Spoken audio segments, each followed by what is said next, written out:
It was one of those mornings that made you feel like everything was right with the world. As I left my house, the sun was just beginning to rise, painting the sky in shades of pink and orange.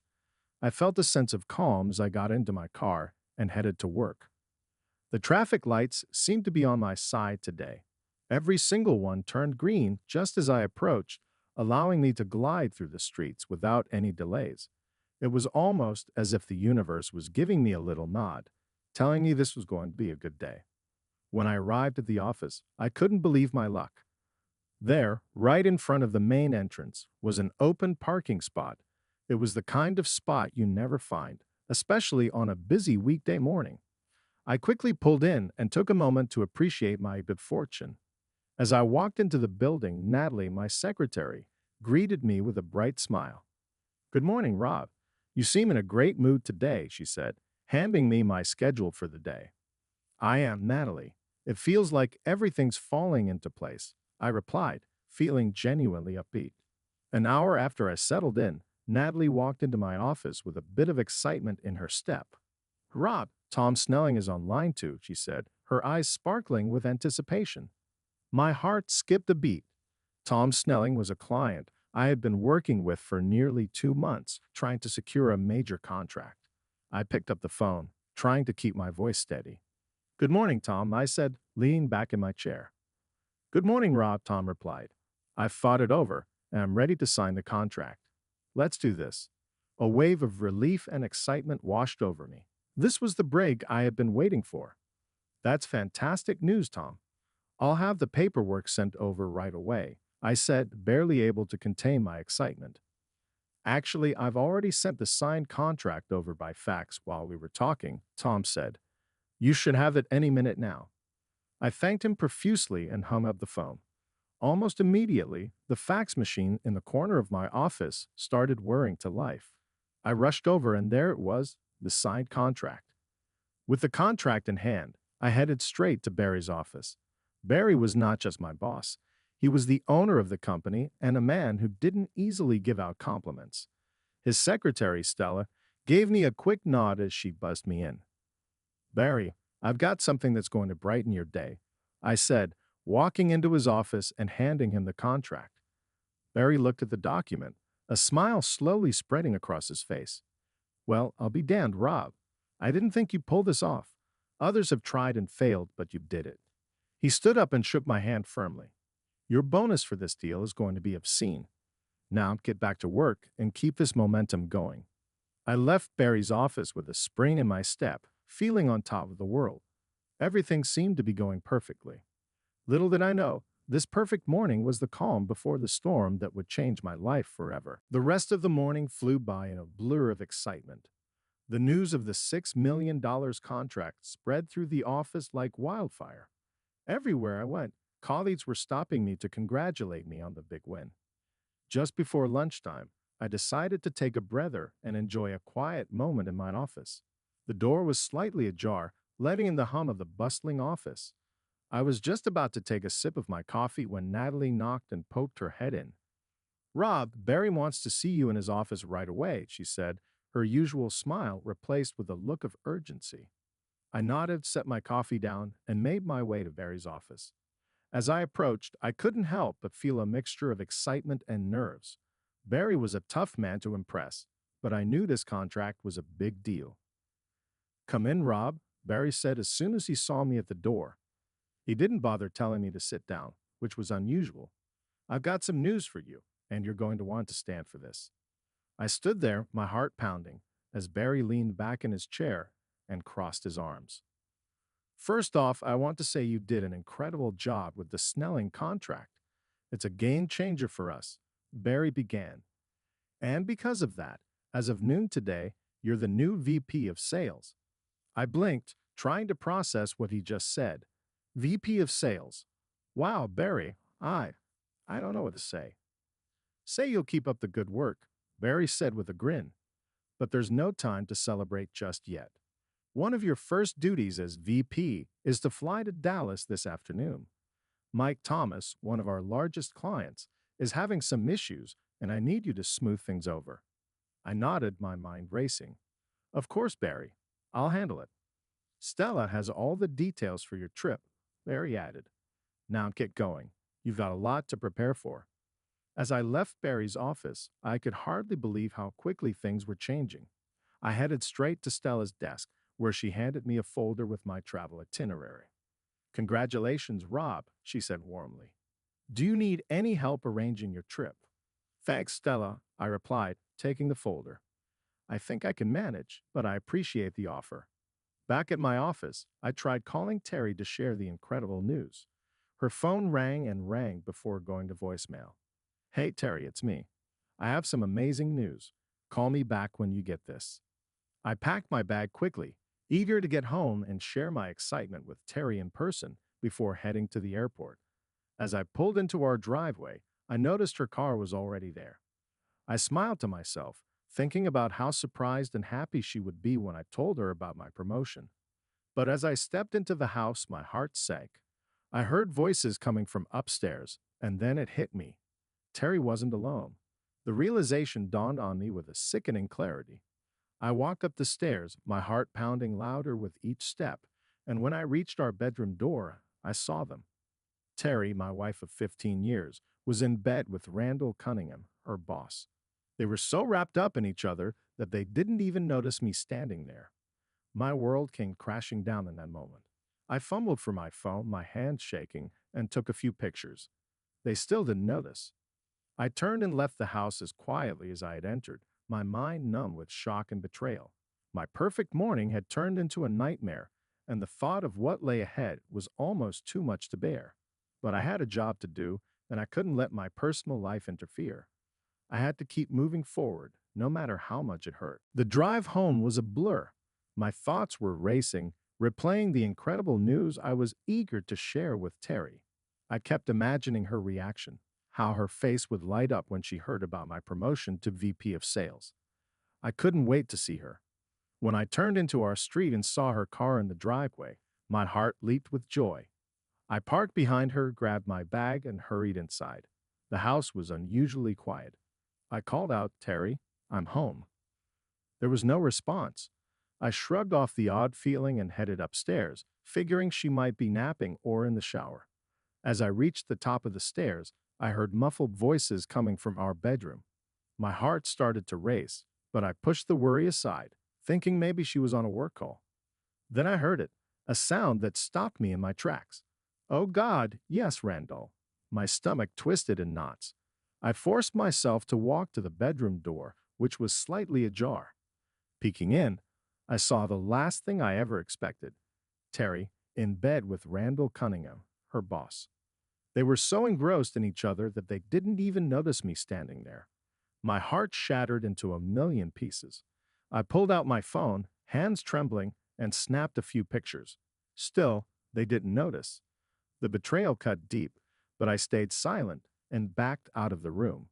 My mind was in a fog as I drove away from the house. I felt like I was in a nightmare and I couldn't wake up. I didn't know where to go or what to do, but I needed to confront this head-on. I headed to Terry's workplace, hoping to find some clarity. When I arrived at Sampson & Sons, I asked to see Bart Simpson, Terry's boss. We knew each other well enough from company events. When I walked into his office, he greeted me with a smile. Rob, good to see you. What brings you here? He asked, extending his hand. I shook it, trying to keep my voice steady. Bart, there's something I need to show you. His smile faded as I showed him the pictures on my phone. When did this happen? He asked, eyes wide. About half an hour ago, in my house, I replied, barely keeping my anger in check. Bart's expression turned serious. He picked up his phone and called Terry. Terry, your husband is here in my office, and he just showed me some very disturbing photos of you and Randall. You both need to come back here, pack your things, and see HR for your final checks. I want you out of this building by 5 o'clock. There was a long pause, and then he said, No, Terry, we have nothing to discuss. Goodbye. He hung up and looked at me with sympathy. I'm so sorry, Rob. I had no idea. I nodded, feeling a mix of rage and sorrow. Thanks, Bart. I'm going to file for divorce. Bart stood and shook my hand. If there's anything I can do, let me know. And Rob, when you're ready, give me a call.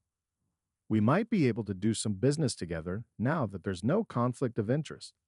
I nodded, managing a small smile. I'll definitely call. Leaving the office, I felt a strange sense of clarity. My life was falling apart, but I had to keep moving forward. I had a job to do, and I couldn't let this destroy me. As I drove away, I resolved to rebuild my life, stronger and more resilient than ever. The drive to Terry's workplace felt like an eternity. My mind was a whirlwind of emotions: anger, betrayal, disbelief. I had spent 15 years with this woman, and in a matter of moments, everything had changed. The photos on my phone felt like a heavy weight in my pocket, a burden I never wanted but now had to carry. When I arrived at Sampson and Sons, I parked and took a deep breath before walking inside. The receptionist greeted me with a polite smile. "Hello, Mr. Rob. How can I help you today?" she asked. "I need to see Bart Simpson." "It's urgent," I replied, trying to keep my voice steady. "One moment, please." She made a quick call, then nodded. "You can go right in. He's expecting you." As I walked towards Bart's office, my steps felt heavy. Bart stood up to greet me when I entered, his usual friendly demeanor evident. "Rob, it's good to see you. What's going on?" he asked, extending his hand. I shook it, then took a deep breath. "Bart, I have something I need to show you. It's about Terry and Randall." His brow furrowed in confusion as I handed him my phone, displaying the photos. His face turned pale as he scrolled through them. "Rob, when were these taken?" he asked, his voice low and serious.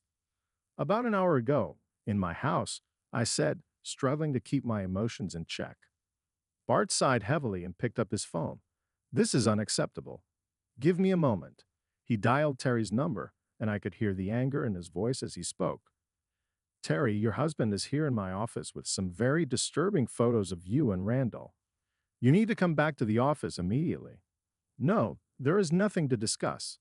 You both need to pack your things and see HR for your final checks. I want you out of here by 5 o'clock. Goodbye." He hung up and looked at me, his expression a mix of frustration and pity.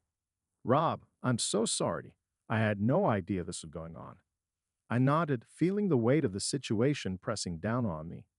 "Thanks, Bart. I'm filing for divorce. There's no going back from this." Bart nodded in understanding. "I completely understand. If there's anything I can do to help, please let me know. And Rob, for what it's worth, I always valued our professional relationship. When you're ready, let's talk business. There's no conflict of interest now." I managed a small, bitter smile. "I'll keep that in mind. Thanks, Bart." As I left Bart's office, the reality of my situation began to sink in. My marriage was over, and I had a long road ahead of me. But in that moment, I felt a strange sense of clarity. I knew what I had to do, and I was ready to face it head on. Back in my car, I sat for a moment, collecting my thoughts. I dialed my lawyer's number, preparing to take the next steps. The pain of betrayal was still fresh, but I knew I had to keep moving forward. There was no other option. "Hello, this is Mark," my lawyer answered. "Mark, it's Rob. I need to start the process for a divorce," I said, my voice steady despite the turmoil inside. "Rob, I'm sorry to hear that. Come by my office tomorrow morning, and we'll get started," he replied sympathetically. "Thanks, Mark. I'll be there," I said before hanging up. As I drove away, I thought about the future. It was uncertain and scary, but I felt a glimmer of hope. This was a chance to rebuild my life, to find a new path.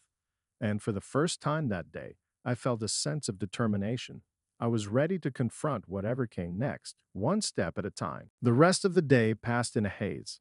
I went through the motions, but my mind was stuck on what I had seen and done. As evening approached, I sat in my living room, staring blankly at the walls, trying to make sense of everything. My phone buzzed. It was a text from Terry. "Can we talk?" I felt a surge of anger. After everything, she wanted to talk. I took a deep breath and typed back, "There's nothing to talk about. We're done." Seconds later, my phone rang. It was Terry. Against my better judgment, I answered. "Rob, please," she began, her voice shaky. "I know I messed up, but can we at least talk about this?"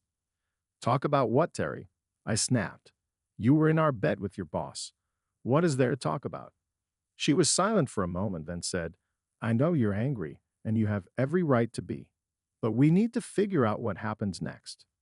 What's next is a divorce, I replied coldly. I've already called Mark. We'll sort out the details tomorrow.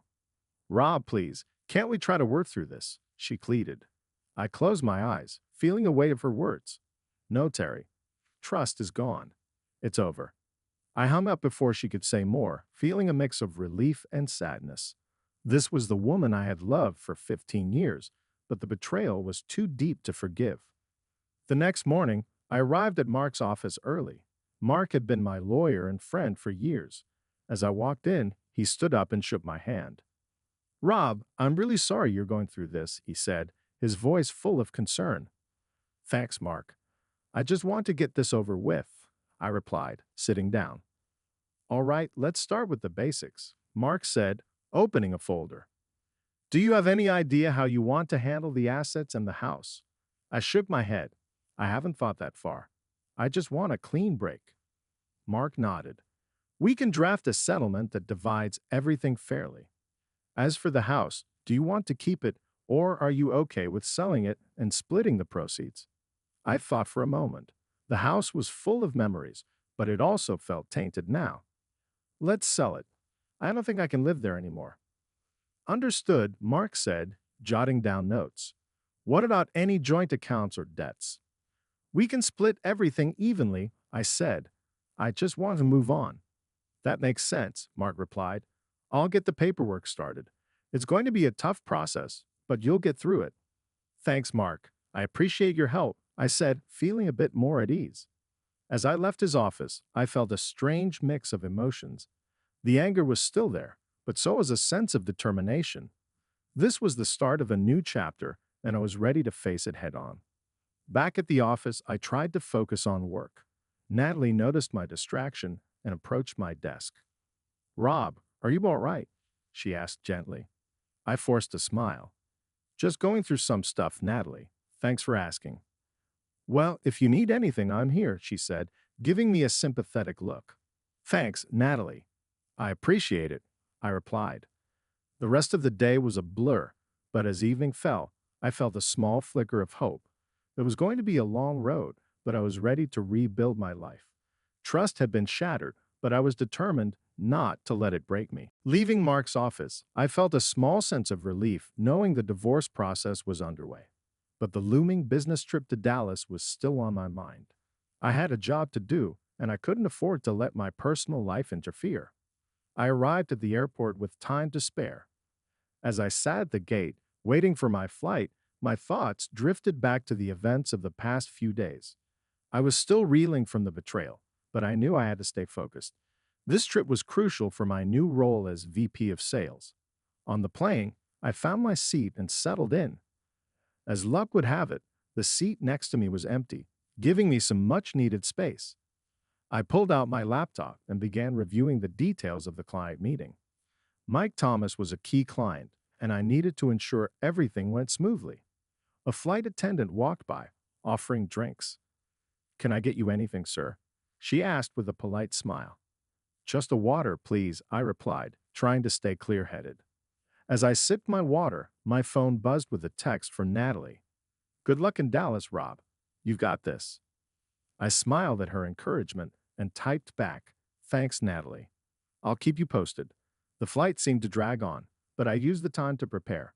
By the time we landed in Dallas, I felt ready to tackle whatever lay ahead. I grabbed my bag and headed to the rental car counter.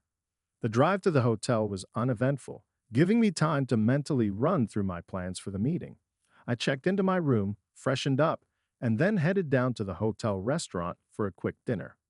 The quiet hum of the dining area was a welcome change from the chaos of the past few days. As I sat alone at a table, I couldn't help but overhear a conversation at the table next to me.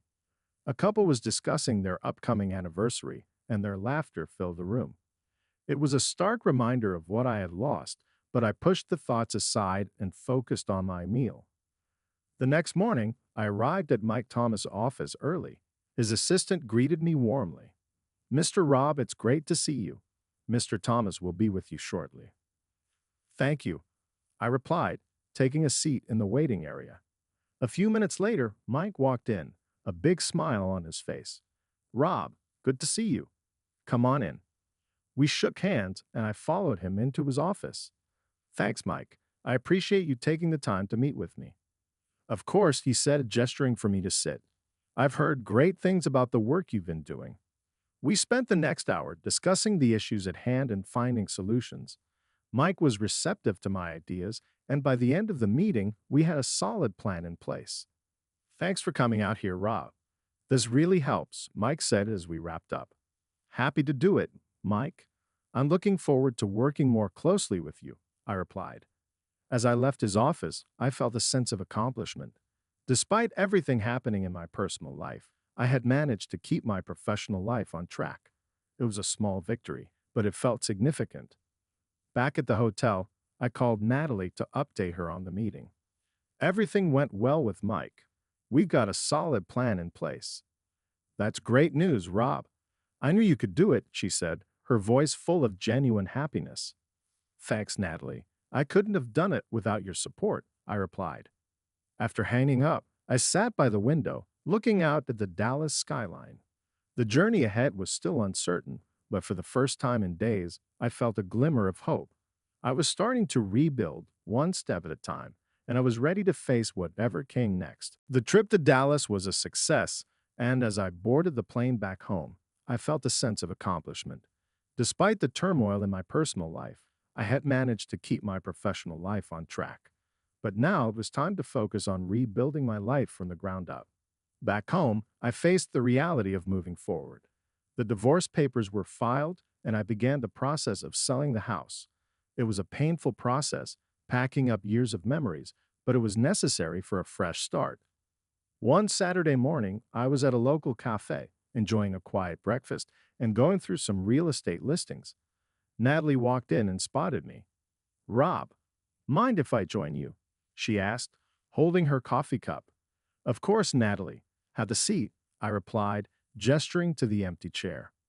She sat down and glanced at the listings on the table. House hunting, huh? Yeah, I need a new place. Too many memories in the old one, I said, taking a sip of my coffee. I get that, she said softly. How are you holding up? I shrugged. Some days are better than others, but I'm trying to stay positive. It's time for new beginnings. She smiled. That's the spirit. If you need any help, just let me know. Thanks, Natalie. I appreciate it, I replied, feeling grateful for her support. A few weeks later, I found a small but cozy apartment in a quiet neighborhood. It wasn't much, but it was mine. Moving in was bittersweet. As I unpacked boxes, I felt a mix of sadness and hope. This was a new chapter, and I was determined to make the most of it. One evening, I was sitting in my new living room, surrounded by unpacked boxes, when my phone rang. It was Bart Simpson. Hey, Rob, how's the new place? He asked, his voice friendly. It's coming together, Bart. Thanks for asking, I replied. Glad to hear it. Listen, I was thinking we should catch up. How about lunch next week? He suggested. That sounds great, Bart.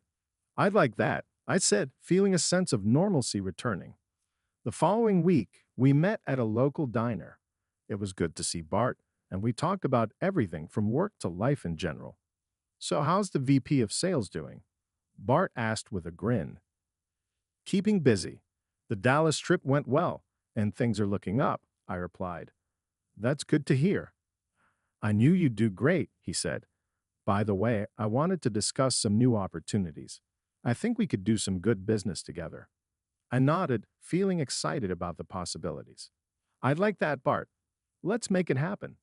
As we wrapped up lunch, I felt a renewed sense of purpose. My personal life might have been in shambles, but my professional life was thriving, and I was ready to embrace whatever came next. Back at the office, I threw myself in my work. The days turned into weeks, and slowly, the pain of betrayal began to fade. I started to see the future not as a daunting challenge, but as a blank canvas waiting to be filled with new experiences. One evening, as I was leaving the office, Natalie caught up with me. Hey, Rob, a few of us are going out for drinks. Want to join? She asked. I hesitated for a moment, then smiled. Sure, why not?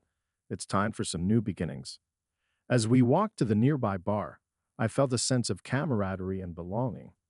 My old life was behind me, but a new one was just beginning, filled with possibilities and hope.